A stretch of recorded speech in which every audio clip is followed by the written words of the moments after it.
Artificial intelligence. Artificial intelligence. AI. Artificial intelligence. 把时间往回倒带20年，可能你跟朋友聊天提到 AI 都会被当作怪人，更别说讨论 AI 真的被做出来之后会发生什么事。但时至今日 ，AI 已经走进我们的生活，甚至成为我们无法忽视的一部分。那今天我们就来闲聊一些关于 AI 时代来临的想法。AI 究竟能做到些什么？我们可以怎么来看待这场属于这个时代的工业革命？该怎么在技术变迁中保护自己？在2009年的时候 ，AI 这个词几乎不会从一个研究人员的嘴巴里冒出来。那个年代的称呼基本上统一是机器学习，因为人们觉得离研究 AI 还非常遥远，远到几乎可以说是不切实际的。到了2010年，只要提到 AGI， 也就是通用型人工智慧，就会得到一个“你是不是科幻小说看多了”的表情。在当年，对于 AGI 的看法很一致，这不是我们这辈子的事情。但大约从2022年底嘛，这2年间 ，AI 可以说是突然闯进所有人的生活中，从聊天、翻译、整理重点、下棋，甚至到开车诊断疾病，他们能完成的工作越来越多，越来越细致，也完成得越来越好。我们开始可以直观地感受到 AI 对人类生活所能带来的影响，远远超过原本的想象。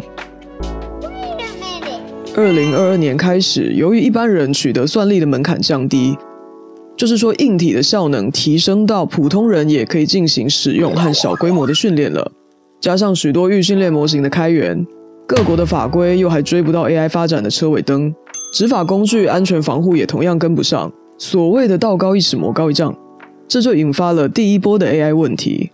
这样的大环境很难不成为犯罪的温床吧。澳洲联邦银行发表了他们对于现在诈骗集团的观察研究，展示出诈骗集团如何透过 Deepfake 技术，最短只需要30秒的说话音档就可以复制出一个人的声音。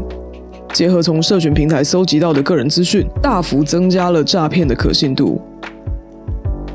从曾经爆红的 Deepfake 到最近完全没有資訊工程背景的日本无业男子利用生成式 AI 制作出勒索病毒，作っただけの疑いで逮捕されました。で、3年以下の懲役または50万円以下の罰金に問われる可能性があるんです。这些都展现出在这个时代非法行为的技术门槛和成本被降低到了什么程度。饰演黑寡妇的女演员 Scarlett Johansson 在前阵子指控 OpenAI 未经授权使用她的声音，推出 GPT-4o 的 AI 聊天机器人 Sky。 Hey, ChatGPT, how are you doing? I'm doing fantastic, thanks for asking. How about you? Pretty good. What's up? So my friend Barrett here, he's been having trouble sleeping lately. And I want you to tell him a bedtime story about robots and love. Oh, a bedtime story about robots and love? I got you covered. Gather round, Barrett. Once upon a time, in a world not too different from ours, there was a robot named Byte. Byte was a curious robot, always exploring. Started this story. 虽然 OpenAI 否认了指控，但也立刻将 Sky 的声音进行了替换。接下来是使用同样的文本，也就是 Scarlett Johansson 对 OpenAI 的声明稿，让新旧2版的 Sky 都念一遍。When I heard the release demo, I was shocked, angered, and in disbelief that Mr. Altman would pursue a voice that sounded so eerily similar to mine that my closest friends and news outlets could not tell the difference. When I heard the release demo, I was shocked, angered, and in disbelief that Mr. Altman would pursue a voice that sounded so eerily similar to mine that my closest friends and news outlets could not tell the difference. 说实话，我自己有一点木耳，所以只是觉得挺像的，但不到说真的可以咬定就是用了演员的声音。听完之后，你比较喜欢哪一个？你也觉得旧版真的是使用了 Scarlett Johansson 本人的声音来训练的吗？剪片的时候发现 OpenAI 目前非常微妙的让 Sky 有3种声音。I didn't get it. I was just in awe. 以下这些都是我直接拿着手机对麦克风录的，音质可能稍微有点差，但无所谓啦，只要听得出来声线完全不一样就够了。I'm ChatGPT, an AI language model created by OpenAI. I'm here to help answer your questions, assist with tasks, and provide information on a wide range of topics. How can I assist you today? Hello, I'm really excited about teaming up with you, and I'm all set to dive in. So how can I make your life easier? Sure, I'm ChatGPT, an AI language model created by OpenAI. I'm here to help answer your questions, assist with tasks, and provide information on a wide range of topics. How can I assist you today? 蛮想问一下 OpenAI， 如果资料来源确实没有侵权、没有问题，真的有需要改得这样面目全非吗？网络安全公司 Hive Systems 公布了他们对于密码破解的研究成果，展示了他们使用 NVIDIA GPU 来进行破解密码的能力。对于最复杂的密码组合，就是数字加大小写字母加符号，也只需要2个小时就能破解了。在这个全球化、通讯发达的时代，一个人面对一项新事物，没有办法说我不使用、不接触、不关心，就不会受到影响。特别是像 AI 这种将会全面改变人类生活方式的技术，越是对 AI 不了解的人，越容易受骗上当。在随着自然语言处理的进展， AI 说话不再带有机械感，我们似乎很难肯定自己永远能保持冷静地去对影片或者声音加以判断真假。I am not Morgan Freeman, and what you see is not real. Well, at least in contemporary terms, it is not. What if I were to tell you that I am not even a human being? Would you believe me? 特别是家中的年长者，可能会因为没有足够的戒心或判断力，加上对现在生成式 AI 的不了解、不熟悉，在接收到由 AI 生成的假资讯的时候，信以为真。就连股神巴菲特老爷子也提出过担忧，称 AI 诈骗可能成为下一个庞大的高速成长产业。在股东大会上，老爷子谈到他对 AI 的看法。How do you think about the role of technological advances, especially generative AI, on more traditional industries? I don't know anything about AI. That doesn't mean I deny its existence or importance or anything of the sort. And last year I said, that we let a genie out of the bottle when we developed nuclear weapons. The power of that genie is, scares the hell out of me. And on the other hand, I don't know any way to get the genie back in the bottle. And AI is somewhat similar. It's part way out of the bottle, and it's enormously important, and it's going to be done by somebody. So now AI, when you think of the potential for scamming people, I mean, scamming has always been part of the American scene, but this would make me, if I was interested in investing in scamming, it's going to be the growth industry of all time, and it's enabled in a way. Now maybe, obviously AI has potential for good things too, but I don't know how you, based on the one I saw recently, I practically would send money to myself over in some crazy country. 他用去年对核武的看法做举例，说到 AI 的发展也是类似的情况，是正在将装在瓶子里的精灵释放出来。总有一天会有某个人完成这件事，精灵终究会被释放，而就像核武一样，人类也许没有能力再把它塞回去瓶子里。AI 我们可能确实是塞不回去，但你现在还来得及把你四散的个资锁好。仔细想一下，在网络上公开所有的跟你生活相关的内容，就像是把家里的大门直接拆掉，或是在大马路上裸奔。发贴文、发限动的当下，你可能会觉得很自由，但你真的确定你要这么做吗？这不是受害者有罪论，而是我希望大家懂得有意识地保护自己，也要确实知道你在做的事情有多危险。应该是从10几年前 Facebook 这个东西出现开始，我就特别不理解把本名跟读过什么学校、在哪做过工作、亲戚朋友是谁这些都全部丢上网络公开的人，走到哪打卡到哪，这比卫星定位还好用吧？几年前很多人爱使用的冰棒也是类似的问题，这种公开透明反而会让我觉得相当没有安全感。我整理了一些社群平台的隐私保护设置方式，如果你之前不知道可以这么做，希望这些资讯能够帮助到你，记得分享给你身边的亲朋好友，并协助他们完成设定。一切搞定之后，其实不会影响到你平常的使用习惯。但是相对而言，至少算是在你的社交平台上装好一扇可以抵挡住绝大多数恶意的门。